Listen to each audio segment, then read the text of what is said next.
morning, everyone, and welcome to Community Conversations. I'm your host, Michele, and I'm glad that you've joined us here. Tonight, we have the pleasure of speaking in conversation with Titi Akinsanmi. She's a digital policy expert and thought leader, currently serving as Policy and Government Relations Lead for West and Francophone Africa at Google. With 20 years of experience, Titi has directly engaged with global policy development processes, built capacity and strategy, and is enabling the implementation of strategy as it relates to internet governance and the digital economy. Originally a graduate of English language from OAU in Nigeria, Titi has a master's degree in management from the University of Witwatersrand, master's in common law from the University of London, and an ongoing master's in law degree program at the York University, and currently a PhD fellow at Berkman Klein Center for Internet and Society at Harvard University. Titi is married and blessed with 2 beautiful daughters, and I do have to wonder how. That's quite a resume. I know, but first off, thank you. Thank you for having me. Welcome, welcome. So talk to me a little bit about, you've come to Canada recently as an immigrant. Why have you come to Simcoe County? Let's start there. It's the lake. We can blame the lake. It's the lake, definitely. So why did I move to Simcoe County? A few things. I'm an economic immigrant. This is probably the 3rd country that I have moved myself and my family to over the last 20 years. And I was looking for a space that was forward-thinking enough, but also still very much connected to its roots and its past. And I definitely did not want to live in a city. So, you know, I'm a digital person. I went on Google Earth. Sincerely, I really did. I went on Google Earth. Not just because you work for Google? No. I went on Google Earth and I zoomed in on the options that I had in terms of where I could actually, you know, live. And sincerely, for us, the Simcoe County, particularly Barrie, which is where we first came to, it just hit the spot. It really hit the spot. I actually have a space in this library where I do a lot of my readings, and I come in quietly and I just sit somewhere there in the corner in those reading nooks. Perfect. So I'm going to have to be honest with you. I'm a little bit surprised that you would pick Barrie. So we're having a conversation about inclusion and diversity, and this is a conversation that's really come to a front over the last few years for me, especially personally. You know, is there no culture shock? How is that for you and your family? Maybe that's why we picked Barrie. I live my life by 4 keywords: inspire, inform, involve, impact. And I'll just talk about the first one, impact. I don't want to go into a space where I can't necessarily leave my footprint in the sands of time. There are many places that I could go with my qualifications, with my expertise, with my presence of mind that, you know, I would fit the mold and I'll be one of many. But in this space, I can make a difference and I can actually chart a path that's impactful, not just for myself, but for the community itself. Because, you know, in our conversations, I've told you that I firmly believe that inclusion is a 2-way street. So there's a lot more that could be done. One of the things that we found most hilarious was when we moved here, it was immediately noticeable that there were some Black people who were new in town. It was like, oh, you're the ones who just moved down. Yes. So it's that small. Yeah, so but you stood out. Oh. And that's a good thing. I wouldn't say like a sore thumb, but we stood out significantly, yes. Between the accents, our look, we're very deliberate about having our cultural names. All of that certainly made sure that when we got into the space that it's, you know, Barrie specifically and the Simcoe County in general, we were very much noticeable.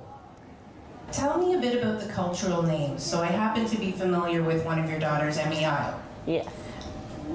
Why wouldn't she change her name? Why won't you change her name? Do you feel pressure to change her name? Yes, yes, and yes. Yes, she will not change her name. Yes, there is pressure to find what I call Anglified names.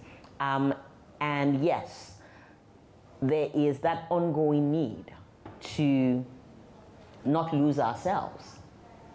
So going back to what we were saying about inclusion, I want to be able to explain this. In my culture, I'm Yoruba by birth, from the western side of Nigeria.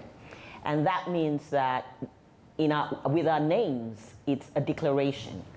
So my full name, you call me Titi, which means forever. But my full name is Titilayo Miniwaju Oluwa, which is a declaration that forever is my joy before God. So we speak in full sentences, speaking what we want to see in the life of our children or those around us. So my beautiful daughters who will tell me, Mommy, I am not 4, I am 4 3/4, and I am 7 3/4, not 7, are called Emia Yolua Folainika and Eria Yolua Bukomi. And this is why, for us, it's important that we actually maintain these names. We come into Canada very deliberately, learn the culture, but we do not forget at the core of it who we are. And part of that is the culture that we come with in terms of our names. And I believe firmly that, you know, it's a similar thing to what we have with Indigenous peoples here in Canada, where their names come with, there's no other way to describe it. It's a core of who we are. And being able to have that and have other people call us that, even if, quote unquote, we are in a land where we're just learning, is critical. So an interesting point there that you mentioned that you've kind of had to adapt to some things here. How does that make you feel when you really felt you wanted to stand out and maintain yourself, but you yet had to assimilate to certain things here? What would be an example of that, maybe, that your girls have experienced, where they've had to put something aside that they know and become the culture that's here, whichever culture that is? So a few ways. I'm having to have conversations about cream and caramel, and it doesn't have anything to do with milk or tea. It has to do with the color of their skin. And my girls are still young. In terms of adaptation, I have learned how to still wear my cultural outfits, but adapt to the cold. Case in point, the way I'm dressed right now in a danshiki, but I've got my turtleneck at the bottom of it. And those are the little things that I identify that we've needed to do. More importantly for me is helping my girls learn that they're not just by birth of the African continent, but by choice are of Canada. Meaning I am deliberate about them learning Canadian culture, learning around hockey. I used to play hockey, but nothing around the craziness that's the love of hockey. Nothing around that at all. But you know, being able to actually adapt to that. Also the language. So my girls right now, one of the things I find absolutely fascinating is my Google Maps. I was deliberate about putting the Nigerian voice because I want them to be able to understand my mom, their grandmother, and their grandfather when they speak, right? But when they're in school, it gets to a point we completely cannot understand what they're saying because the English is just rolling off. And I'm like, child, my first degree is in English. I don't understand what you're saying. Can you speak? I say, okay, mommy, don't worry. I will speak like a Nigerian. Oh my goodness. So little things like that actually are the ways in which we identify that we need to be able to shift our thinking and shift our ways. It can be difficult sometimes because there's also sometimes the perception that being an immigrant, inclusion then means complete assimilation and a loss of a sense of self. But I completely disagree, and I go back to this, what I said earlier about inclusion being a two-way street. It's a global world. It's an opportunity for me, yes, to come to your society and learn and become a part of it. But I bring so much value that you could actually, you know, engage with. Is it my sense of fashion? Or it could just be something else around being able to live with people who don't speak the same language as you.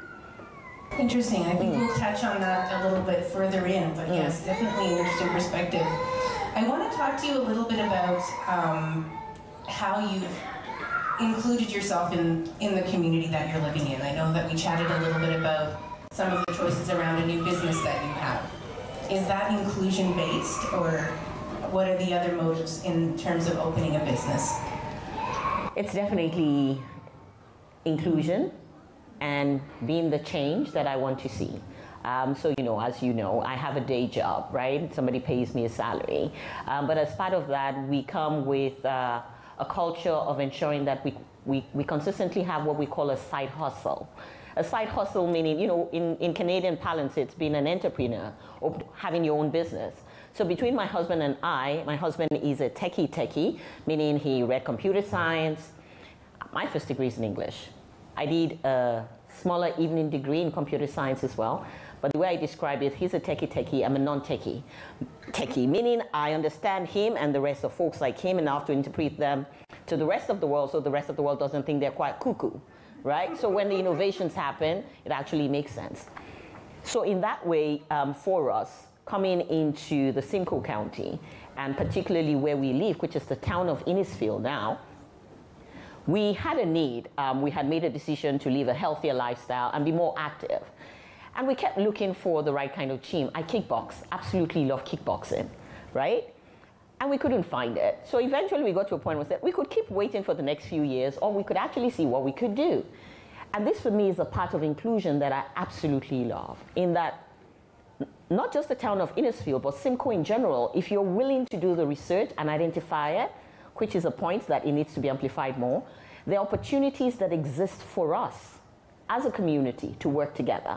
So the town of Innisfield has a very clear economic development strategy in place where they were able to support us in identifying what we wanted to be able to do.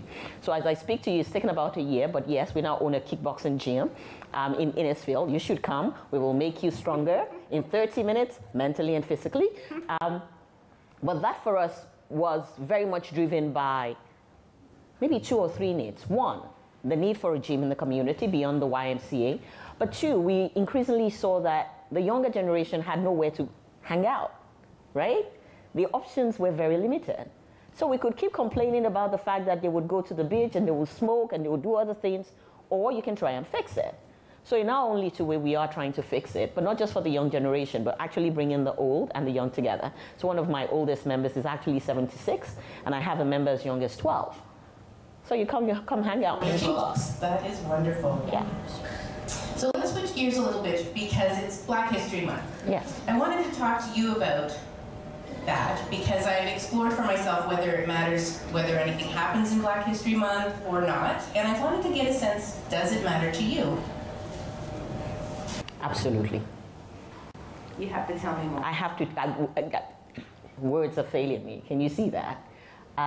It really does matter. So when the older my girls get, the more questions they have around their place in the world, their place in society. And for me, being able to have conversations, so we moved here from South Africa, a land that knows a lot around segregation, racial segregation, etc. So coming to one of the reasons why we were very clear we would move to Canada is because in as much as Canada is far from perfect, it's the one space that we can be in and actually feel a part of the society. We still remember that we are Black by birth, right? We're racially diverse. But this community, historically, from way back, has been open and welcoming to people of our color. And that for me is something that we need to speak of more. It's great to have Black History Month, but I love to be able to see it taught a bit more in schools, and that's some of the work that you've actually done, which I absolutely loved. And that for me is why I also go back to saying that Black History Month is critical, not just for the history that it helps us to remember, but for the present and the future, particularly in line with immigration. Again, my specialty is around government policies. I have to bring it in. Canada has a huge immigration policy. Borders are open in a reasonable way to a whole range of people. That means we need to be able to connect with it. We need to be able to speak of it, both our past so they can connect to our present and of course our future. And interestingly, this year for Black History Month, the government's sort of motto was looking to the past to build to the future. Correct. And the idea, I think, about that is good, but I feel like on the one hand, it really should be, I mean, we're Black 365. That's a hashtag that was trending a little while ago because it's a month and it's coming to a close, but really all of this appreciation of Black culture and Blackness and the different types of people who are Black Canadians doesn't end on February 28th or 9th. Your daughters, you know, what is their sense of Black History Month having meaning for them, or are they still a little too young? Actually, no. I would think they're a little too young. Certainly, when I was growing up, I didn't have those things sitting in my mind. But no, they're not too young. And we have these conversations around why cream and caramel is different, and why we are called Black when we are not really Black, because there's a significant difference between what I'm wearing and the color of my skin, and why chocolate might have been a more appropriate nomenclature, a more appropriate word to describe me as opposed to Black. So we have those conversations. They are difficult because there are humans who think subhuman. I'm trying to be very polite. But at the same time, there are amazing representations across races that embrace. There are many things that could be done differently, like I said. I'm very deliberate about my kids being exposed to both literature and content that speaks to who they are. And I realize that I find it so much easier to do than, you know, my mother would have if she came here in the 1940s. Or in your case, actually growing up here in Canada, and how rare it was to even find a doll that looked like you. And having the conversations with my girls around, oh, why is my hair like cotton wool? Or why was it referred to as cotton wool as opposed to the epitome of beauty that, you know, entertainment pushes at us around silky hair? And helping them to understand that actually how you are naturally is absolutely perfect. But if you want to make the choice, if you want to make that informed choice to have silky hair, it doesn't make you any better than the person who chooses their curly, kinky hair. It's from basic conversations like that that the politics begin to come in. And we have conversations around, I was having conversations with my daughter, who's going to be 8 now, about Obama. She loves Obama. There's a video that she did. I hope I get to show him someday, where she's talking about why she firmly believes in him. Because for her, she sees that it's possible. A role model. And I feel like in a community sort of in the Simcoe County area, there aren't as many role models that represent the diversity that is Canada. Because as soon as you go away from a major urban center, the population of visible minorities declines. So you don't have as many people in those high-ranking positions that represent the diverse mosaic that we are. And the key word is visible, right? Because it's not that we are not here. It's not that we do not exist. It's about creating the spaces where we can be seen. And sometimes when those spaces are not created, inserting yourself and making it happen, right? So it means from myself and my family making a choice as immigrants in this community to being deliberate about showing up in council meetings so that if things need to be said, my voice is there, such that when the opportunity arises for me to stand up and not just vote, but be voted for, people know what I stand for. So I very much agree. It's not a lack of people with capacity. It's an issue of opportunity and visibility. And to the extent that we can, certainly, you know, we will do a whole lot more than we actually can. If you don't give us the space, we'll take it. Well, it's actually a very good segue into the next little question section that I had is what is needed for inclusion? And I think I've asked a few different people, you know, why do we need Black History Month? And they're like, well, because if we had real inclusion, we wouldn't need it. So it's that sensation of how do we get this as just the norm, including everyone in our community? And I know you have a few different ideas about that, so I'd love to hear them. Where does it start if you sort of break it down, maybe like government, you know, the different levels, and walk us through your thoughts on that? Okay, I have a lot of thoughts, and we have limited time here, right? This is something that I sit with. How do you make sure that there's inclusion? I've inferred a few times already to what I think is critical. It's a two-way street. And when I say two-way street, it means that, you know, like communication, it needs to be a back and forth. It's a great thing to put the right policies in place as government, right? It's something else if nobody else really knows about it. So in as much as we have, and I think increasingly this community has that in place, welcoming programs for immigrants, that should not just be focused on welcoming them in to take up jobs, to become employees, but clearly identifying for them opportunities for them to have a voice and share with it. So government policy is great. Don't just bring immigrants in. Don't just think around, okay, we're going to have a few more people coming into this community, but actually think deeply around how you ensure that their expertise is utilized so that you don't end up with medical doctors who are doing Uber. Fair enough. The other piece to that might be as well having actual formal programs where you can match up a family with a family that's already lived here or is a first or second generation Canadian family and have that opportunity for them to become familiar with each other's culture and learn about each other's culture. Exactly. Now that's something that we would have deeply appreciated. There are individuals who do that of their own accord, but having that formalized process in place really does make a difference. It's been about 4.5, 5 years that we've been living in the Simcoe County area now. And for the first time, I heard of the welcome wagon, literally in the last 4 weeks. Will they do it retroactively? No. Oh. But I would still appreciate, yes. Yeah. The welcome wagon, you know, I love history. So I understand the concept around the welcome wagon. You know, the ones who came before there was really anything, and the ones who welcomed them. We need more of a welcome wagon. Fully formalized. Is it sitting inside the library? And I know, you know, for me, the Barrie Library was a safe space to come to. Sincerely, you know, I'm sure you were not aware of this. We didn't have this conversation. But this, for me, was a sense of normalcy. I love books. So it was like, I come in here, there are notices, language classes, etc. But then there are things that we're missing out on. Yes, there are immigrants who have a language barrier, but then there are experts who come into this market as well, who come into this community that we can actually draw on. Other things that can be done sincerely on the individual level. I'd appreciate if neighbors would just open their door and go like, hi, and actually smile, right? It really does make a difference from that level. There are many more that I could actually speak to, but I think for me, the critical part is the same way that we're dedicated around offering immigrants financial help. It's the same way I think that we should be diligent about integrating them in society. And integration does not mean a loss of self or their culture. Not assimilation. Not assimilation. It's integration. So what do we do with the people who are of a visible minority or of a diverse background who are not immigrants of recent times and still feel that sense of isolation and separation from the community? What is an opportunity that could work there? Give them a platform.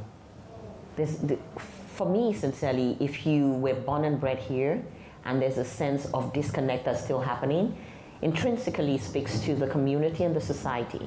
And maybe for us, this is part of why we chose a small town. It's harder to hide in a small town. In my culture, you know, we talk about the fact that it takes a village to raise a child. So growing up for me, if I was quote unquote misbehaving and I thought I was hiding, and someone in the community saw me, oh my goodness, the grapevine would know, my mother would know, I would be in trouble. It's the same way that, to a large extent, I feel like there are people who are born and bred here who still feel disconnected. It's a reflection on the community. So the community needs to take ownership of it. It's a different thing if it's in the city. We'll not talk about Toronto. We'll talk about Barrie. We'll talk about Innisfail. We'll talk about Newmarket. We'll talk about Bradford, where you still can get that sense that you're together. That more needs to be done very deliberately by the towns themselves or by the cities. Town of Innisfail, city of Barrie. Tell me what's the real difference. Yeah. I do think that, you know, that is something that there are big opportunities. It's always a question of resources and how do you get things started. So as an example, the city of Barrie has had different Black History Month programming. Some of it wasn't noticeable to me as a Black person in the community, and I felt that gap where you want to start something of your own. And then they're interested in supporting you to do that. But you do start to feel tired because the population that we represent is a small number. So to be able to put together programs that the whole community benefits from on the shoulders of such a small number is part of that challenge. So maybe it's a mindset as well that whoever wants to be part of that can be part of it. And you know, it can be hard in trying to respond to a visible minority. Sometimes the majority feels excluded or feel like, why are they getting attention? But it goes back to that sense of community and the concept of, and I think we will be speaking to it later, the concept of Ubuntu. Like I said, I'm a Nigerian by birth, but I'm a South African, I'm an African, I'm a Canadian. What other country have I lived in? I'm Mauritian. I'm a global citizen. And one of the key things that I live my life by is recognizing that, sincerely, I cannot be the full version of myself if you're not the full version of you. My ability to be able to live a complete life cycle is very much dependent on our ability to be able to connect our dots. So that for me is critical. Yes, it's a...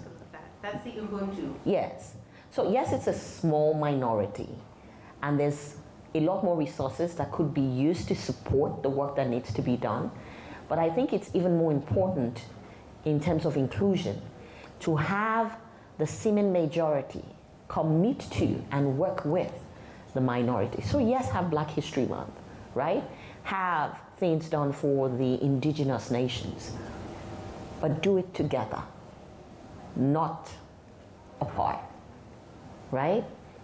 Like I said, we could break it down a whole lot more, but there's so much more that we could actually. Well, I feel like that sort of segues into what we just talked about, this African philosophy that is placing that emphasis on you're not yourself without others being part of that circle. And I'd love to talk a bit about your experiences with that in your home country. How does that manifest? What does that look like? Oh, gosh, it manifests from, like I said, it takes a village to raise a child, so everybody is in your business. All the way through to just recognizing that my ability to succeed is very much dependent on the opportunities that you create for me and also the opportunities that I create for you. So not an exclusionary society, but one that literally, if you know this mathematical concept of, what's it called now? Tight circles. I'm not sure if you're aware. Run it by me. Yes. So there is a concept that, you know, there are diagrams that are done, and I'll share the mathematical name with you, which is escaping me now, that the more you draw it, the stronger it becomes, and it becomes wide. It could be a circle. If you think of the village circle, you know, we're always consistently together. Nobody sits above the other. And in that way, we can actually, in my language, we'll say, Jomitororo, meaning we can actually have a conversation. We can discuss fully, so that we can fully recognize who it is that we are. So that your pain points, right, about who I might be does not become the point of disconnect, right? That we create enough understanding. How else is it demonstrated? Sincerely, it goes through to being able to fully grasp, right, what you mean when you say it. One of the things we've had to learn, right, and we are continuing to learn, is the Canadian humor. We just had an example of it. Is there Canadian humor? Oh, there is Canadian humor, and it takes me a while to get it, but sometimes you get it. Like, okay, oh, was that funny? Oh, it's supposed to be funny. Oh, right, it's funny. All the way through to sincerely being able to express myself and using colloquialisms that make no sense here. And you're like, oh, actually, that doesn't work in this space. So for us, Ubuntu is also very much being able to recognize your neighbor for who they are. Referring to what I said earlier, that the concept of being able to walk on the streets, I don't get it in Toronto, but I love that I get it in my town here. Neighbors are walking past and you're waving, but that should be more. There should be a depth to it. And like, you know, we mentioned this earlier, government has a role to play. Government has a major, major role to play in not just the policies that they have in place, but actually being able to translate that, right, into actual action. It's great to have polar bear dips, but you ain't gonna find me doing no polar bear dip. It's not gonna happen. I ain't doing it. Maybe my kids will, but give me a way to be able to learn that culture and be a part of it. I'll hold the hot chocolate. I'll do that, because obviously it's a part of the culture here, but I don't understand it. So what's interesting to me, though, is that when I hear you talking about these different cultural things, and they're the hockey reference and going on a polar bear dip, you know, is there a way that things that you do in your culture that you brought with you could be shared, or has it just felt like it's not welcomed? I don't want to make the judgment about it not being welcomed as yet. Mainly because the question I have is, where are the spaces where I can share that? I was going to ask you. Yeah. So I don't want to make the judgment call that's not welcome. So what would a space look like where you could share different things in your culture and it would be an exchange? I love music. I'd love to have an African night. But I don't want it to just be Africans sitting in the audience. So what can the city do to actually ensure that it's other people learning about me, right? So in as much as, yes, there are black people, no, I don't want to use the word black anymore. They're people of African descent, right? Which we all are, by the way, if you go by science, right? We all emerge out of South Africa or Kenya, depending on who's holding what, right? I want to be able to also share my culture through my food, through the way I dress, through the way I speak, through my kids' names, right? I want to share that with the family, the community that I'm finding myself in here in Canada. And I find that those spaces are hard to come by. I can imagine. So it's an idea of figuring out what could that space look like and then building that community of individuals or government together to make that space a possibility. Oh, yeah. Where the door is open. Oh, yes. So think a cultural night. I don't know if we have that yet. If we actually have it, it's an opportunity for us to do more. I would absolutely contribute. I don't think they have it yet, but it is something that we should put on the list. Yes. That actually ties into what you mentioned about your 4 keywords with which you live your life. Can you tell us about them again? You mentioned one earlier, but talk to us about that. I want to know more. Okay, so I'll start with the first. There's a Latin saying, Dobito ego cogito, cogito ego sum. I doubt, therefore I think, therefore I am. That's who I am. I'm that precocious child who asks the why, what, when, but why, and I'll go back to it. Again, because I want to have a full understanding of why things are the way they are and why they cannot be otherwise. I'm paying for those things now in my own kids because they will not stop asking mommy why. Like, mommy, why? But that is core to the 4 principles by which I live my life, which is inspire, inform, involve, and impact. Whatever I am doing consistently has to have, if not all 4, at least one of those as a part of it. In my agreeing to have this conversation today, I have taught well beyond the audience that might be sitting in this space. I have taught well beyond the audience that potentially might see it via social media, on television, or anything else. I have actually thought to the future that would I be representing my generation, would I be representing my truth correctly? I want to be able to have an impact in everything that I do. And I say this very proudly. You know, some people won't own it. From the top of my head to the soles of my feet, there's a reason why I've got everything I've got on, right? It speaks a message. I want to be able to do that. I want to be able to consistently, with my life and the work that I do, inspire other young women, irrespective of their ethnic or racial background, to recognize that they actually can be whatever they want to be. A lot of people will see me and make the assumption that, you know, oh, you know, you can have all these conversations because you come from a privileged background. Absolutely not. I don't. You know those typical African scenarios of kids selling things on the street? Been there, done that, right? But the opportunity to be able to share my story and help them know that you have the potential, you have the possibility that if well nurtured, yes, by the community around you, but even more importantly by you, you can overcome adversity and actually succeed. And then sincerely, I ain't doing this alone. You know, in my village, we say, Igi kon dagushi, meaning, I think Shakespeare borrowed it from us. I don't know, maybe he flew, I don't know how. But you know, a tree does not a forest make. So I am not looking to be able to do all of this impacting and inspiring on my own. I want to be able to involve people. I want to be able to convince you as to why it's critical to not just have Black History Month, but to consistently speak of the value that comes with being of African descent in a community that is predominantly of a different race and ethnicity. And then I've spoken of inspire, inform, involve, impact, and they are all cyclical, where with all the, you know, involvement, with all the engaging with community, whether it's working with government, international organization, we get to the point where inspiring stories begin to emerge. And I don't want to necessarily be at the center of that. It's very rare for you to find me in front of the camera. I want to be able to ensure that that inspiration continues to happen, such that it results in changes in policy, all the way through to individual decisions that will be taken by people who are actually in the room right now or who might hear me in the future to say, okay, this is what I can do and this is how I can do it differently. This is how I ended up from being first degree in English to someone literally becoming an evangelist around the digital sector, because I recognized that changes needed to happen, and in my case, it was around technology, and I'll continue to use it as much as I can. Tell me a bit about your inspiring work that you do with technology. I think it's fascinating, and it's a thread that crosses every diverse group, every boundary, every country.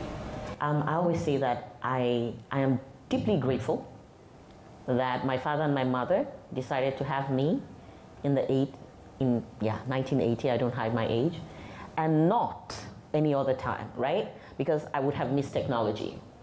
Technology is everything. Think about it. Whatever technology, could do, it has done and does for me in my life. I dated using Yahoo Messenger. I don't know how many people know Yahoo Messenger, but literally, my then boyfriend, then fiance, lived in a different country, 5.5 hours away. And all we had, sincerely, was Yahoo Messenger. Oh my goodness gracious. All the way through to now, being a mom who is typically on the road, not even on the road, in the air, on the average, every 9 to 10 days, I am taking international flights.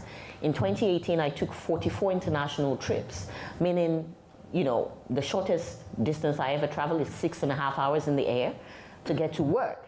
So some people commute by road, I commute by air. There is no way I would be the mom and the wife and the woman and the career woman that I am without the power of technology, right? I sing my kids to sleep using WhatsApp. I'm deeply grateful. And all of that can only happen because as a 20, 21-year-old girl, I made the decision that every single government, whether they think they're a developed country or a developing nation, needs to recognize the power of information and communications technologies and the impact it can have not just on the bottom line, meaning the economy and the GDP, but on individual lives. So if you're looking for a great technology story, I've got it. If you're looking for someone who tested Facebook before it became the fad or the horror that it is, I've got it, right? I was making references earlier to the Nigerian voice that I have on my Google Maps. And sincerely, there was no Nigerian voice this time last year. But the question kept coming back. We have this Anglified voice that calls words and names of streets the wrong way, such that people didn't want to adopt it. And I will make fun of my organization at this point in time. We would make great announcements around products, around services, and it would fall flat. But we take an existing product, we localize it, we listen to the cultural context, and we simply get the same product, doing the same thing, but in a culturally relevant way. The Nigerian voice, and it hit the hats. As I tell you, it was the biggest trend when we launched it in July of 2019. Why? Oh my God, Google Maps is speaking like a Nigerian. It makes a huge difference. So for me, the work that I have done has spanned 20 years. Not all of that has been paid. I've only been with Google in the last 7 years for those who are super excited. I'm also an academic, and that has been fueled by the research. And that is the work that I am committed to continue to do, and I continue to do even in this community. So as part of our commitment as immigrants in the Simcoe County, part of what we actually offer as husband and wife, gratuit, free of charge, is we do digital trainings. So if you have a group of, it could be 1 person, it could be 10, it could be 15, it could be 20, who just want to be able to better navigate their digital lives, we're open to it. We'll train you. We've done it here in Barrie. We did it with Highway Church. We've done it in Innisfield. More than open to do it even more. And also help you develop strategies, etc. It's who I am. It's what I do. I don't think I can get away from it. But I still say it. I'm a non-techie techie. I just need to interpret the rest of them for the rest of us to get it. It's interesting to me because it feels like that's also a way to be inclusive, because you're bringing people together for a common interest and a common need, which is technology, and it crosses so many boundaries. It doesn't have a preference. There are no limitations, and I wish the physical world will better reflect the digital world in that way, where geography is nothing, where your economic status really doesn't matter, where we can all be equal. The egalitarian society that we're looking for is mirrored in the digital world. And I'm not saying the digital world is perfect. No, actually, my expertise is in privacy. I'm a privacy lawyer. So I understand that the digital world is far from perfect.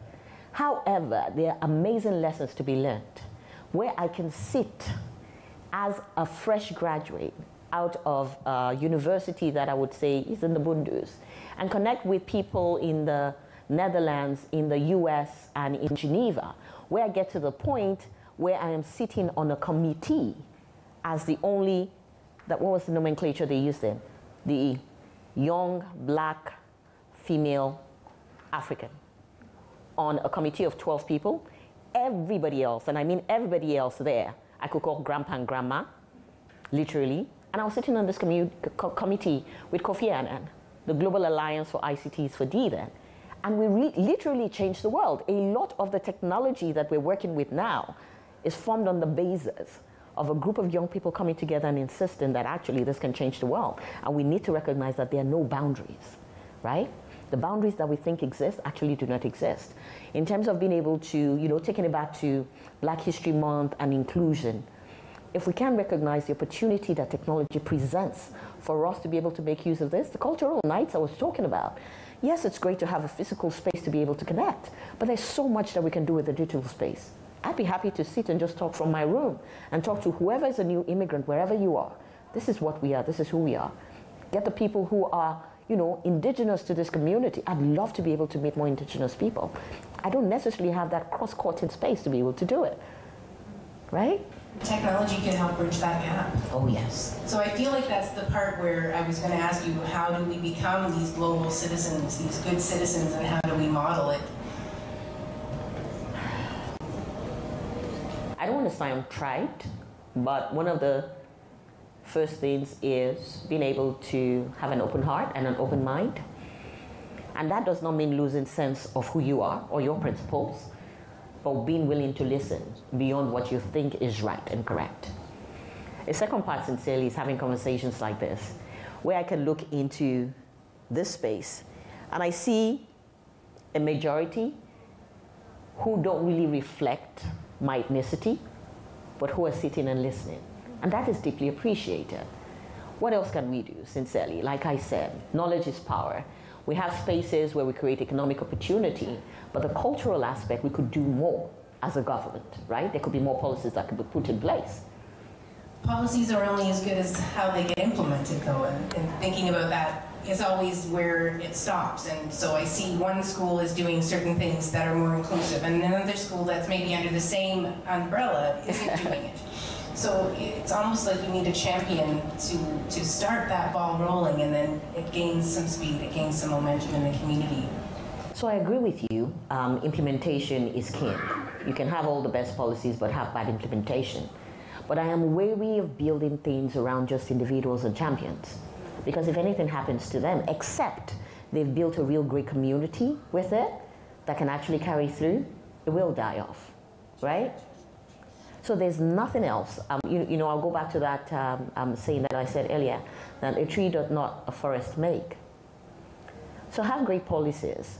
Have an implementation plan that is not shaped just around an individual or a political party or a political principle, but one that actually has as its heart that principle of Ubuntu, that it takes a community to actually build it. It really will make a difference. Going back to saying it's not being tried, it really will make a difference. If you have the policies in place, but you have a community willing to implement it, and not just seen as, oh, that's, it's Mitch's thing, that's what she does. So maybe building those policies is something to look at. How do we get to be this one person in a room full of grandparent type figures? How do we find the people that can make those policies that really work? How do we find them? That's a bit harder, right? Like I said, inclusion is a two-way street. There has to be a willingness to put up your hand. People have competing priorities in their life, right? Some people, come in, whether they're immigrants or not, and it's the economic priorities that they really have at the top of their mind.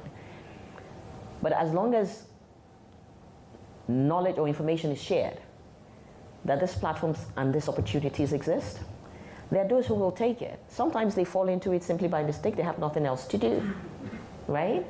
Other times it's really because they're asking the why, what, who, when, where, all the time, and they're able to respond to it. That's how we create it. In a space like this, sincerely, for me, and I'll go back to it, my first job was as a librarian. You didn't know that either? I did not know that. It was my first elected position, actually. And I find that, for me, libraries are the heart of a community. So town hall is great, but it's politicized. But when you come to this space, it's more egalitarian. Those who can read will read. Those who can watch will watch. Those who want to talk can talk. So there's so much more that we could do with this space beyond what lies between hardcover books or, soft paper novels. There's so much more that we could do with it. Well, that actually seems like a good place to see whether our audience has any questions to ask you, and I would love to entertain questions from the audience about our fascinating guest. So what we'll do is just, if you have a question, raise your hand. If you could stand up and say your question, then I'll just make sure we understand it, and either of us would be happy to answer. We have a quiet room tonight.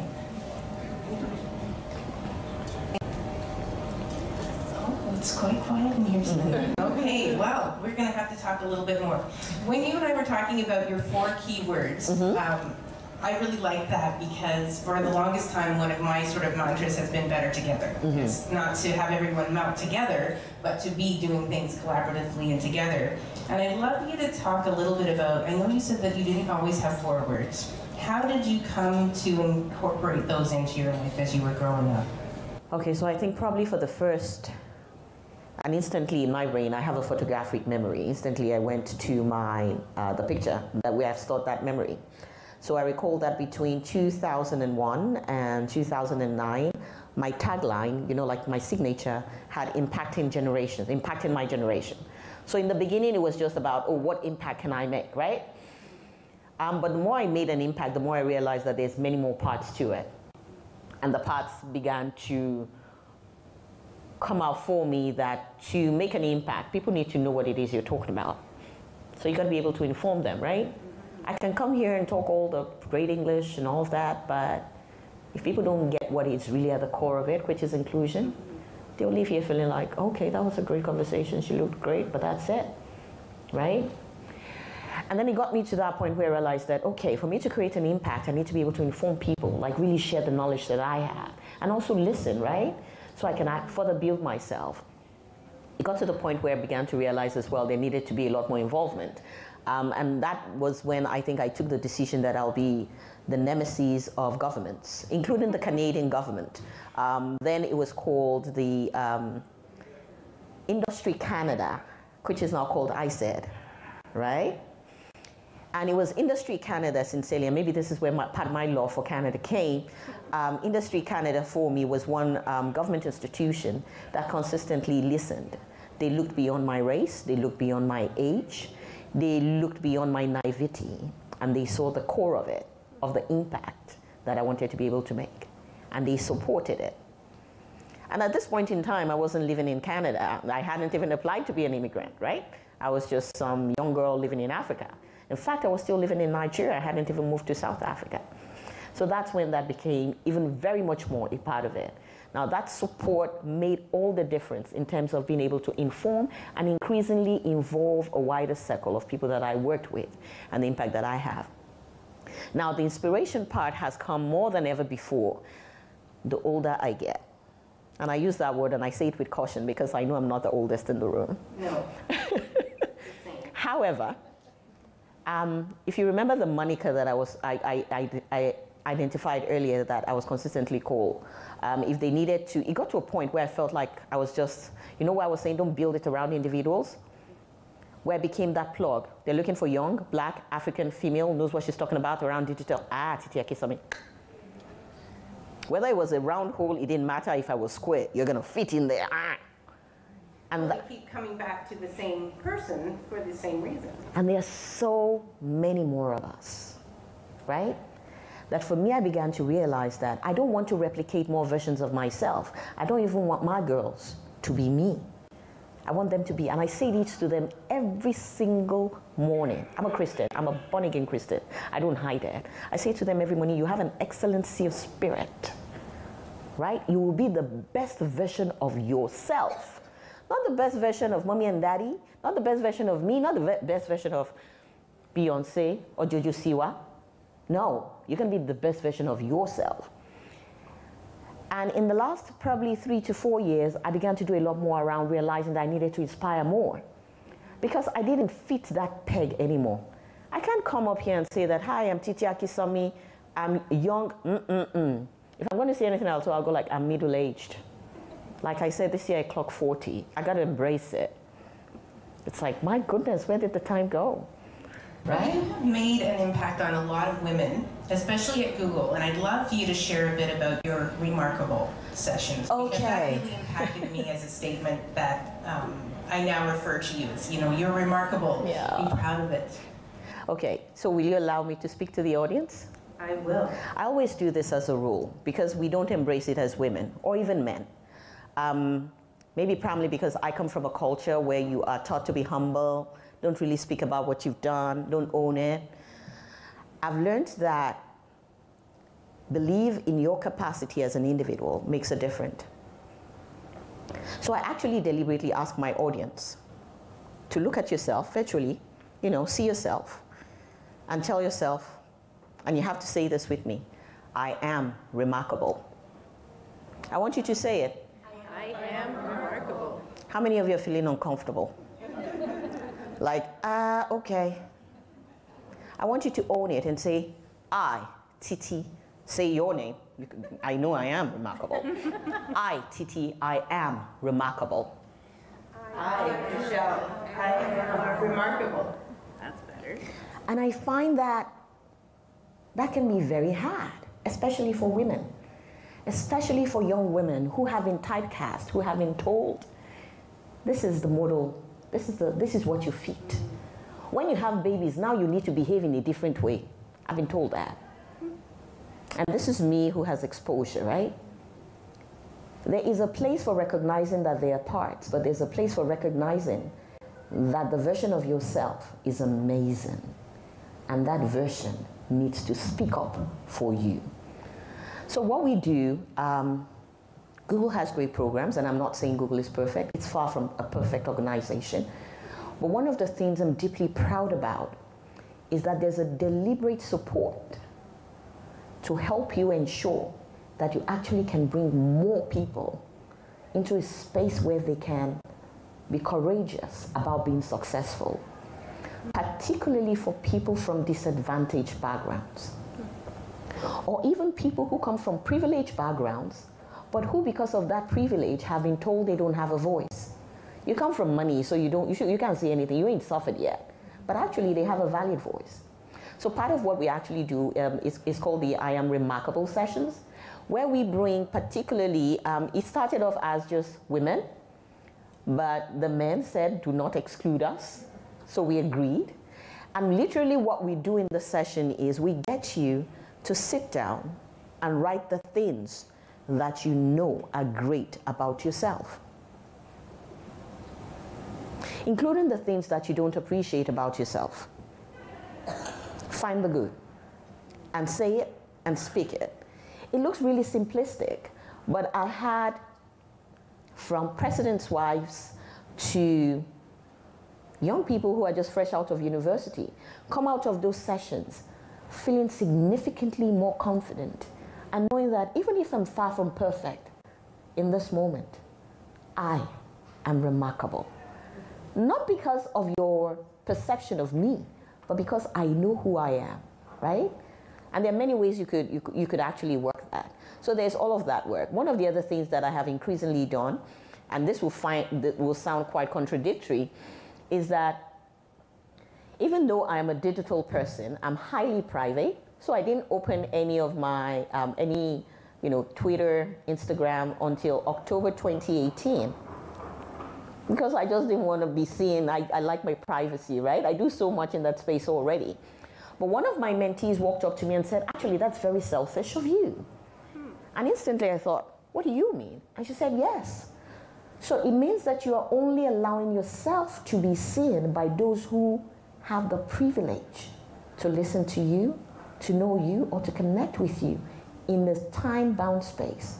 You're not using the power of technology to actually show that it's possible to succeed against a range of odds or as a woman. I took that to heart, and sincerely I said, okay, I will open. So I opened a Twitter account, I opened an Instagram account, and then I looked at it for like 3 months and I did nothing. They're like, post something. I'm like, I ain't posting anything. I don't want you to know what's happening in my life. But I have realized that that space is actually a unique opportunity to be able to connect. Again, going back to our principle around being the change that I want to see. Do I think that there's a need to strengthen women? Yes. Do I have all the billions in the world to make it happen? No. What do I have in my hands? I have the power of technology. So if it's going to be that I show up online and I post something, there was something I posted while I was at Beckman Klein, I think my first day at Harvard. That's the other thing. I look at myself and I'm like, what? Harvard? How? How did I get here? You know? And I decided, I posted a video and, you know, I sang a local song that just talked about traveling all around the world and being able to actually fulfill purpose. That's the way I call it. And out of the blue, I don't know how much feedback I've actually had. I don't track it anymore. Just based on that one thing, that a firm belief that you can do this. There are many ways, the way we say it, there are many ways, you know, here when you build, you make sure there are multiple exits. In my culture, we say that on a call waja, meaning there are many parts to get into the market. You don't get into a mall by just one entrance. There are many entrances. So if your goal is to do this, there are many parts legally that you can get it done. And you know, for me, sincerely, being able to inspire people makes a difference, being able to do it. I still remain shy. I know that, you know, telling people I probably ghosted you for almost 2 years about being able to speak. But as part of being deliberate about being at the forefront of creating change, I said yes to this conversation. And I must say, I have no regrets. I might go back and listen and think, oh gosh, I shouldn't have said that, but. We all do that. So last chance, audience, is there anyone who would like to ask Titi any questions about her journey? It's okay if there are no questions. No, it's all good. We have had a great conversation, and I do want to take the chance to say thank you for inspiring us and coming and being involved in this process. It certainly meant a lot to me to get to know you better. And of course, I want to just thank the audience for coming out tonight to hear this, to learn some different perspectives, and also we wouldn't be able to do it without the help of the Barrie Library, so thank you for being a partner on this journey. Thank you. We also have a sponsor, Amica at Little Lake, and they've left a few things at the back of the room. You can certainly help yourself too. And really, we just want to continue this journey. So the next one is the last one in this series, but it doesn't mean it's the end of the journey. It's going to be on May 25th. So I hope that you'll come and join us. And if you have a chance to check out the website, is ourmosaiclives.ca. And all of the work that we've been doing is posted on there, so you can go back and check out how our journey is going. Thank you, everyone, and thank you, Titi. Thank you for having me. Thank you so very much. Deeply appreciate it. Thank you.